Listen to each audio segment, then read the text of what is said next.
But I want to know, the first time you did hunt, did it feel differently? Was it like a big thing, or was it just, okay, it's everyday No, stuff? it's a big thing. I did grow up on a farm. So in America, like we have farming and ranching and all that is a big part of the culture. There's a lot of us that, we grew up with chickens and we grew up with cows and, and milked them and ate the eggs and ate the chicken and all that, and it was part of growing up. But I was kind of a sensitive kid on that front. Like I had all my chickens named and That can't make it easy. yeah, and I remember when we had to butcher them, it was very hard. I remember crying a lot and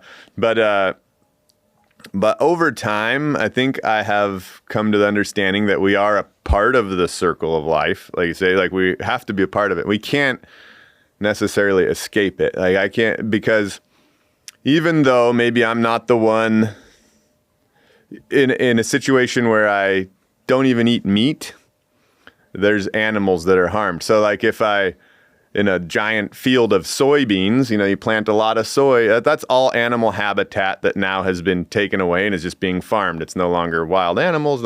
And every time you farm it and harvest it, you come through with a combine, you're going to kill all these little gophers and baby deer and things like that. But because you're not directly involved, you don't feel the responsibility of it.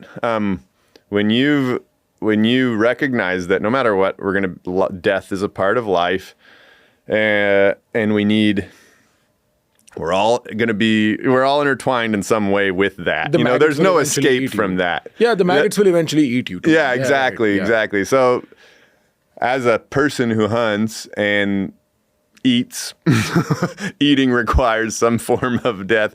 Yeah, I take it as my responsibility to do that well. So rather than I try to avoid eating a lot of like factory farmed meat where I know the animals weren't treated well. One thing about hunting is that an animal lived in the wild, lived its like fullest life. And then if you as a hunter do your part well, you like took it quickly and it didn't suffer like the way it would even if it was torn to pieces by wolves or like froze out once it got old and starved to death. So there's an ethical hunting thing to it. What's that? There's an ethical thing. There's definitely an ethical hunting, and it's thoughtful. And one thing about it in America that's very interesting is hunting is very much intertwined with the saving of species as a whole. So elk and bison and all these animals were at one point almost hunted to extinction, but then they put in certain laws that let's see if I can explain this concisely, but that made it so you couldn't sell meat, you couldn't get rich off of hunting and this and that. And so it kind of ended up ending the meat, the sale of meat, which helped protect the wild animals. Well, then hunters, because they wanted to live off of these animals and their families needed these animals, they wanted to make sure that they thrived. And so they set up the whole system where we buy a tag, like in America, if I wanted to hunt an animal, I would have to pay money and buy a tag. And then the money that goes to that tag then goes back into research of the animals to make sure that only a certain amount of those animals are killed. And there's habitat that's put aside for others trying to just make it simple, like helps the species thrive. So although we do take one individual, the species itself can flourish, which has been the case. Like there's a lot of Americans that hunt, they kill a lot of animals, but interestingly enough, the number of wild animals has grown. I've heard of this. Yeah, because we've have actually quite a innovative and cool system that allows it to be sustainable. Right. And so anyway, so there is an ethical way to hunt, and I understand the aversion to it. And when I take a big animal, there's a weird paradox of feeling, because on one hand I'm happy that I got the meat that I need and I'm excited, but on the other hand, it's like, boy, I so much respect this animal, and it's so much like. And I did have to take this individual, but boy, do I want that species to thrive. I really want elk to do well. And so I will do my part in whatever way I can to help the species thrive, not only because I just like them out in the woods, but because honestly, my own subsistence is tied to their Right. To their thriving. Very and interesting. so there's I have heard of the ethical argument, and there is some stuff about how, like, if you do not check the prey-predator cycle in certain ecosystems, then that can disbalance the ecology by quite a lot.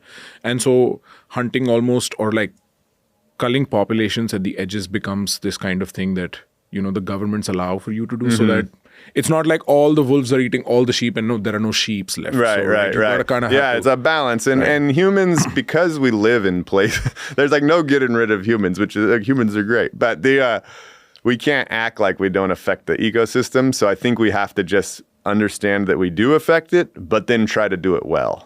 And so I know exactly what you mean. Very often when I'm trying to explain the difference also, India as a culture, India as a religious tradition evolved in the forest. So they weren't scavenging for berries. They had fruits. They, it's an agricultural society. Right. So they have agriculture. They're eating food from the land and therefore find it, superfluous to actually hunt an animal. But when you were saying, you can't be in the cabin, in the woods, in all this snow and wait for food to come your way. You have to go find it. And it's a very different experience from all my trees having all these fruits. Right? So it's a very scarce experience, and it completely changes the rules of the game at that point. Yeah, you're right. You're right. It's the options that are open to you in a warm Caribbean type climate are very different than the options open to you in the far north or in a northern climate. And quite honestly, like, what you come to find out very fast in the places I spend a lot of my time is you cannot survive without fat. There's no coconuts that grow in the tree, no fatty like plants. You can eat a lot of berries, but you'll eventually die on just eating berries. And they're only available in a certain, September, October.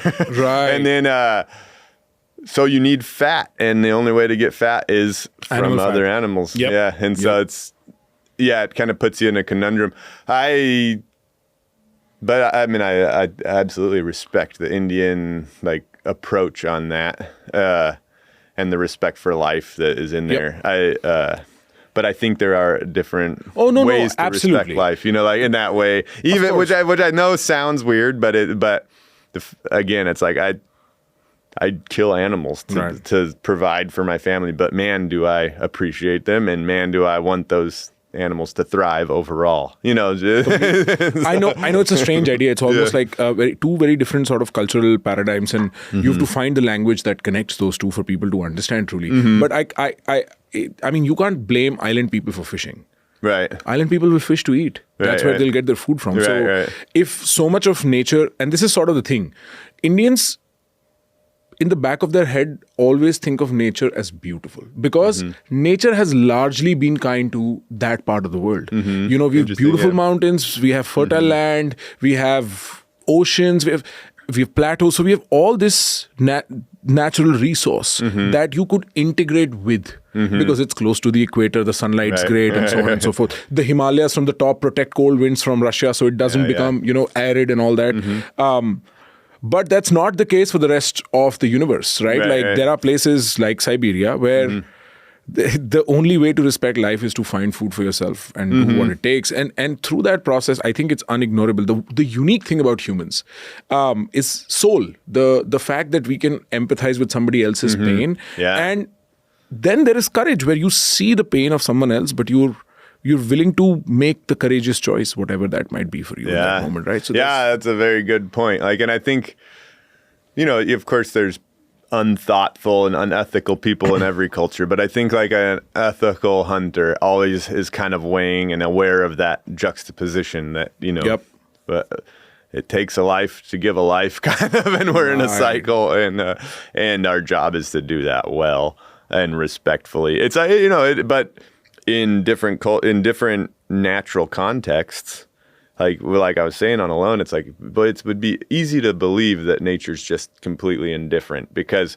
we've seen where when my buddy found these wolves had come and caught an elk, and they just chewed up its Achilles heels, chewed up its ankles, and then left it. It was very smart of the wolves. They left it for weeks so they could come back and eat it later, and it wouldn't be spoiled, And so, but he came across this poor elk out there that just couldn't move and its legs were all broken and it was just sitting there waiting for another week when the wolves come back and eat it. And you're just think, whew, like That's nature's brutal. That is fucking. And for wolves to know to do that, is that how they isn't that crazy? Talk about smart animals. But the Achilles heel is like this big. Like, yeah, it's hidden well, they were somewhere. they were pretty generous with where they chewed up. But it was just it goes to show that like it is brutal out there. Like and it's almost detached a little bit from nature to think that it's not. To think it's like, but it's beauty and it's that kind of thing all mixed together. And it's a complicated puzzle. It's a complicated puzzle, and our mission, like our calling, my calling is in my religious path is to like try to do that well and try to like overlay whatever our role in this world is with love. It's like tries to be that simple.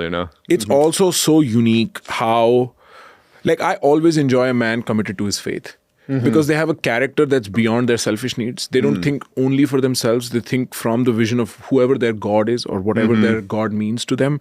And it's a very interesting thing when I talk to somebody who's committed to their faith, because you realize how we can operate in the same room and be perfectly fine, but in small little ways we see the world so differently and how much beauty it adds to it. That's like cool, the Christian insistence on love is so profound, right? Like and you particularly being in the places where you are, where nature is indifferent, brutal, white, cold, right? Like and to constantly ask yourself questions of love, that's insane, dude. Like it's like it's looking for Jesus in Siberia.